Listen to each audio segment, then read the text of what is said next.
And welcome back to Good Things Utah, everybody. Glad you're watching. Big or small, how to take care of your trees in the best way for the new year. Joining us now is Brooks McWhirter. Did I say that right?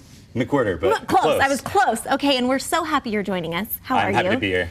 Okay, we're talking all things trees today and pruning trees, taking care of trees. Why is this so important? Well, I mean, trees are the most dangerous thing on a property, but they're also the greatest thing on a property. They give you shade. You can have your little picnics under them. Your kids can play, swing, all that fun stuff. But if not taken care of, they're going to be an insurance claim that you're not going to love. Brooks, where did you find your passion for trees? Well, that's a fun, super fun story, actually. So me and my friend Trevor, who is the owner of the company now, we met in Iraq, right before we deployed to Iraq. And then we just got out of the military and didn't know what to do. We found an investor and he said, do you want to start a tree company? So we started learning. You're kidding. The two of you did this together. Yeah. Thank you for your service, by the way. Of course. Thank you. I enjoyed it. It was a good time. But honestly, the funniest part about the whole thing was I was in a tree 40 feet up, probably about 2 months into being in the job, not knowing what I was doing, on my phone with 3 ropes connected to me, Googling how to put big branch on ground with ropes. Whoa, that sounds And did very Google terrifying. know? Google knew a little bit. I figured it out. It got done. So you got it handled. Yeah. How long have you been working together in creating this business? We've been in business for about 3.5 years now. Wow. And it's been an awesome ride. You've also launched an outreach program for veterans in the community. Tell our viewers about that. Yes, that is coming up this year. We will be dedicating Q2 and Q3, 1% of top line revenue will all be going to the Black Rifle Coffee Fund. And they're just incredible with their charity They work. do great things. They do incredible things. Evan Hafer over there is just awesome. And we figure they're already in the space. They know what they're doing. Let's give it to let's partner with someone who knows what they're doing. Talk to us a little bit more about veterans and why it's so important to employ them and to work with them.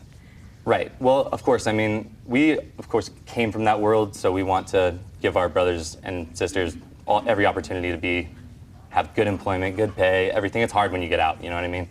I mean, we got veteran homelessness, suicide, all that stuff, and honestly, that's all the cost of war, and that's all what we want to address going into this outreach program. All right, so if people are watching and thinking, do I need work on my trees? How do you know? I'm thinking right now with all that snow that's hitting everyone's trees, that their branches are breaking. There are issues this winter. Right, so we were really slow coming up, approaching January. We had like about 3 estimates in 3 weeks. You know, you get worried because it's slowing down and people aren't worried about it during the holidays.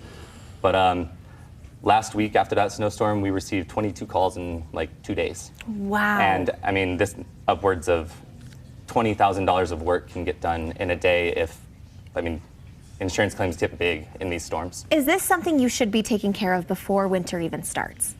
Yeah, so the best time to do it, removals, it's a good time you can wait till winter for big removals because there's less foliage on them. We can give you a better deal. You just have to be more patient with the weather. But in spring and fall is when you want to take care of your trimming. If you're doing removals, winter or summer are great. Okay. Spring and fall are your trimming times, your pruning times. That's going to give the tree the best chance to recuperate before it goes into that dormant winter season or into that horrific sun of the summer. Brooks, is this what you're using for the pruning? Yeah. That's why you brought that? Yeah, exactly. No, this is just a tool we use every day. We'll use it for falling big trees. When you're cutting through with a chainsaw with a big tree, the weight will pinch. So we have to put little triangles in, and we use this to hammer them in. And it says GTU. That was so nice of you. That was a nice little touch. Well, I feel like you don't sound like you deserved. You don't sound like you're Googling anymore. I feel like you know what you're doing. No, we got it going down. We've got a great crew that really does an awesome job. We got one of the best climbers in the valley. He's worked in 20 states doing trees, and I'll tell you what. He does a good job. We need your help in Midway. We need your help up there. Tell our viewers where they can find you and get more information. Great, yeah. So we can be found at utahTreeCo.com, and that's where you can ask for an estimate, find all the information about us. And tons of tree knowledge on there as well. We'll mention Good Things Utah for 10% off too right now. Say you saw absolutely. this on the show. Go to our viewers. Thank you for doing that for our viewers. Why not? This is a Utah company. This is a veterans company, and we want you to be successful. Thank you so much. We're very excited. So nice. Thank you. Of course. Next on the show. All right, you're holding the axe. There we go. How to get involved in Martin Luther King Jr. Day. We'll be back with more after this.